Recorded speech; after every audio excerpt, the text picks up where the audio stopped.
Thank you for joining us for the 51st episode of the Frankly Speaking Jamaica Podcast. Please like, share, and subscribe. The collective gasp you heard on Friday just after midday was the expression of shock in Jamaica over the defeat of favourites Brazil in the World Cup of Football. But a little more on that later. We want to talk sense about rubbish or Jamaica's crisis over garbage. Before that, let's hear from Krystal Cameron. Desmond Richards also has his stake in this podcast. Here's Krystal Cameron. Obvious, me and Safari will never be. I was in the hospital bed with this man's son. That man didn't care if I made it through that pregnancy. That man didn't care if I made it through that labor. I really have fought through some dark time. Like literally, I couldn't get out of bed, guys. There was days I could not eat. But at the same time, I have to face my kids and I gotta act like everything's okay because I'm the only one that feeds them on a day-to-day basis. Like I had to drag myself out of that dark place. With my first son, because I had to hustle so much, I sacrificed so much time away from my firstborn and I'm still trying to make it up to this day. And this is stuff that I've confessed, and been vulnerable with to him about. That's why it's weird that he knows traumatic experience I've had of being a single mother once and then he turns around and makes me a single mother twice. I've already come to terms that Safari will never really take accountability. And that's fine. He don't owe me nothing. All he owes now is his kids. That's all I care about. Safari, do you want to say anything at this point? Come on. Say this. Speak, bro, because there's somebody out there like you. So you got to speak, bro. I want you to be able to speak and not us speak for you. So if there's anything, this is the time. Who wants to get married, have kids, and then end up here? Like, I wouldn't have thought 2 years later this is where we would have been. We were just at a place where it was just who could hurt who the most, and we were there for a long time. It sucks. Definitely sorry for the time when our son was born.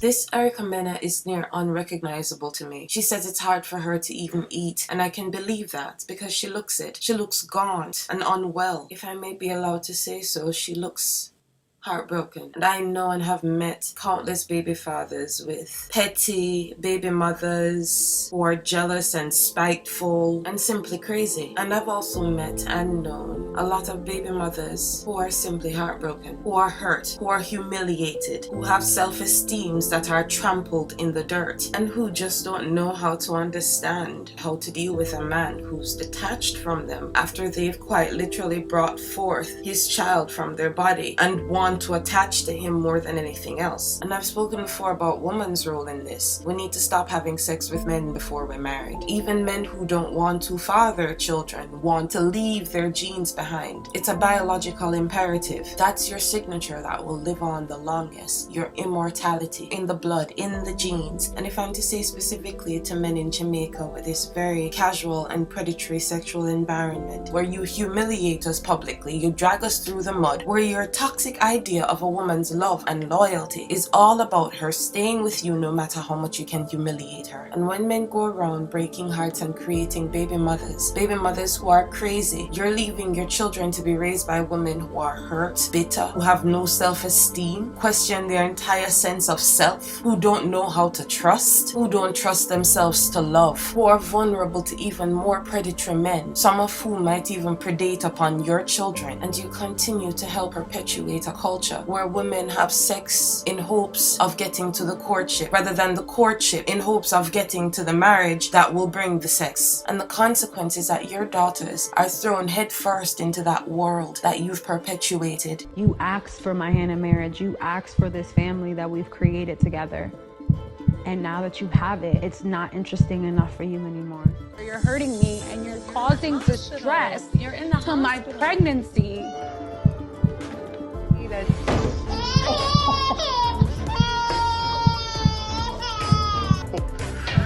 Pick her up, you freaking idiot. She needs to know that there's pain in life. She needs to know that there's pain in life.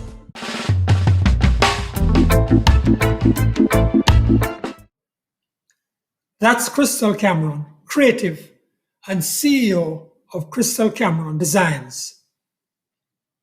And now, frankly speaking, the commentary.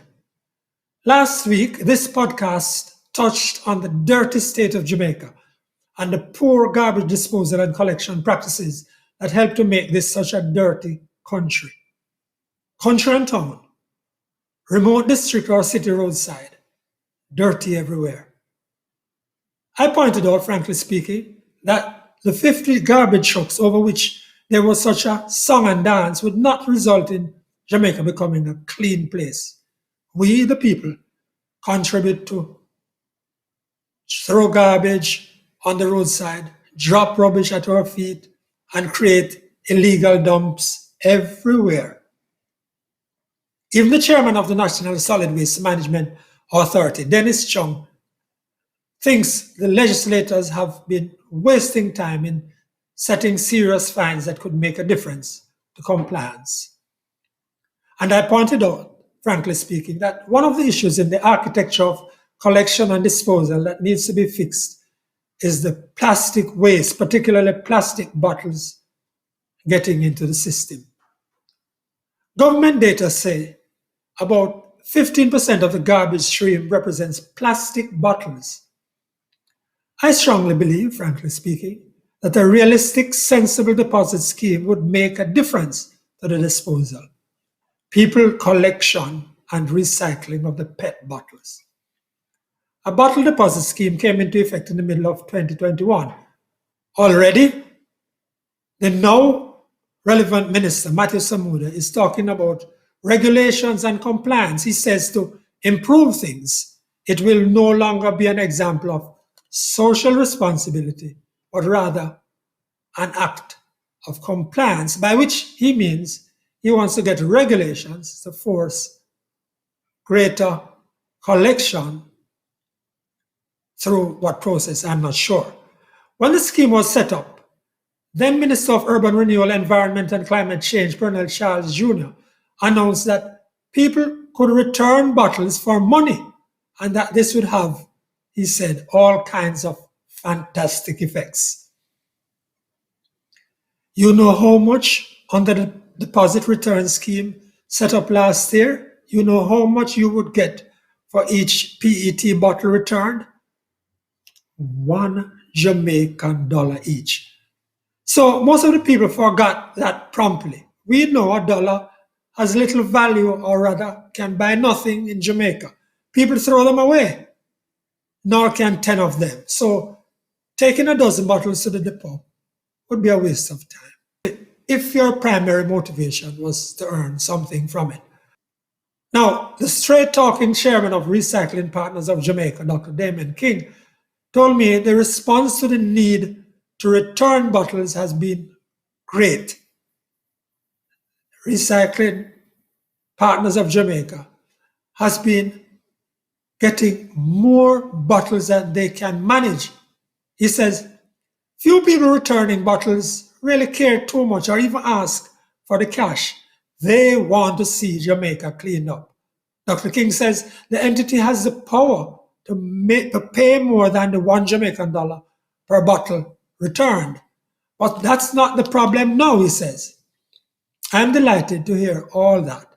But I'm sure that should the recycling partners make the deposit $10 rather than $1, an entirely different scenario with returns and disposal and an army of collectors of bottles would materialize. But to hike the deposit rate will almost certainly get objections from the manufacturers and distributors of the bottles. To encourage an industry of informal collectors and to get households to take the empty bottles back to the shops, those things require a realistic incentive bottle deposit. Do the math then. 1 billion, that's with a B, 1 billion PET bottles are used in Jamaica every year. We must get more of them back to the recycling process. Away from bottles a little, then there are numerous issues about the organization of the waste collection and deposit superstructure. Frankly speaking, the organization of the NSWMA into regions makes sense. But how come they don't report to the municipal corporations that have the job of running the parishes and to whose political operatives, the councillors, people complain about and expect solutions to the pervasive garbage problem in their communities? And then again, for years now, there has been a plan to reduce the distances trucks operate taking garbage in the parishes. Take Eastern Westmoreland, or even go to South, the capital. The dump, and we must not call them landfills, for they are not. The dump for Westmoreland is actually retirement in St. James. That's between 25 and 40 miles away. That means a truck and crew, having completed collection in South, for example, must drive all the way through Westmoreland and Hanover and come to retirement dump in St. James, and then turn around and go all the way back for another collection. Frankly speaking, that's crazy and wasteful. So the inefficient long haul of garbage continues across the country. The smell and unsightliness across the land point to the need for greater efficiencies. That includes, but is not limited to, we the people dumping our nasty habits. Frankly speaking, we are not even talking about the big talked of divesting the garbage collection and disposal and management of the disposal sites. Those things are light years away. Can we just get some sense into dealing with garbage now? Here now is Desmond Richards.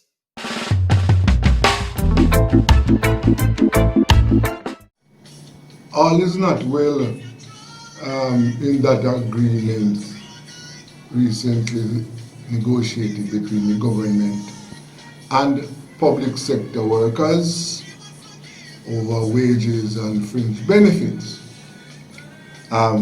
For example, I understand that some of the workers will not be paid this Christmas, this month, and the government has indicated that they will be given a $100,000 loan to take care of Christmas. But from all indications, it is clear that the top politicians, member of parliament, ministers, and the top civil servants, they are going to be the primary beneficiaries of this latest wage agreement. Those at the top will get 165% increase over the 3-year period, while those at the bottom will end up with a 17.5% increase. Now, what a wide disparity. So the top civil servants, ministers, and members of parliament, they are going to see some money in their wallets over this period, while those at the bottom will continue to suck salt through wooden spoons. Now, this is the kind of disparity that we have in the country. And at all angles, the workers, those at the bottom, they are the ones who continue to suffer. Now, this wage agreement, this new wage pact, it was supposed to be in the interest of the workers. But as it turned out, the workers are not going to be the main beneficiaries at all, right? All allowances are now going to be merged into salaries, which are going to be taxed. Previously, these allowances were non-taxable. They are going to be taxed. Driving allowances and all those allowances, they will no longer exist. So the workers are going to be at the bottom over this 3-year period. And while those at the top who are already getting hefty salaries, they are the ones who are going to go to the bank smiling. Now, this is the kind of situation you have in the country while we are where we are. The violence, all the social iniquities, they are left on the backs of the workers.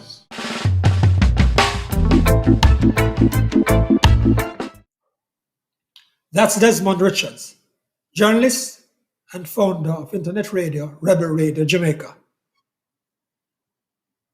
And now, Endgame. The World Cup of Football continues to deliver heart-stopping moments and unlikely results. So a lot of Brazil flags were left on the roadside or thrown into the trunk of cars that once displayed them last Friday. Africa stays in there. That's Morocco, we mean. And France march on. Thank you for continuing to like, share, comment, and subscribe to the Frankly Speaking Jamaica podcast. Until then, I'm Frankly McKnight.